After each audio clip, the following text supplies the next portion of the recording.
Hello everybody, welcome back to our channel How to Guide, and it's me Richie Kevin, who's the narrator of this video. And in this video I'm going to be showing you guys how you guys can log in into AOL Mail. But before that, AOL Mail is basically similar to Gmail, but Gmail works under Google, whereas AOL Mail works under AOL. Alright, it's basically a company, so just don't get confused. Like Yahoo is Yahoo, Facebook is Facebook, AOL Mail is AOL Mail. Alright, it's the company's name. You don't have to go into such detail. I'm just telling you guys so you guys would know some extra facts. Alright, but I don't think you guys need to know that, but I just said it. But let's get into the video on how you guys can log into AOL Mail.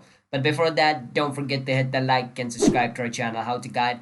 Make sure to remember your login detail, because if you don't remember your login detail, you can log in into your AOL Mail account. We have also made a video on that topic. You can watch our video. If you forgotten your login detail, you can watch our video on how you guys can log in into your AOL Mail even if you forget your login details. Alright, but if you remember it, watch the video. Just search for AOL Mail login.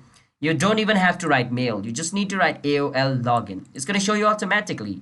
Just click on the first link and it's going to take you to the official website of AOL Mail. So just wait for some time until it loads. Once you're over here, enter your username, click on next. I'm going to do that real quick. And on the next step, you need to enter your passcode, which I'm going to do right now. After you enter your passcode, it should be done just like this. That's how simple it is to log in into your AOL Mail account. So if you guys found our video helpful, then don't forget to hit the like and subscribe to our channel, everybody. I'll see you guys on my next video. Bye bye until then.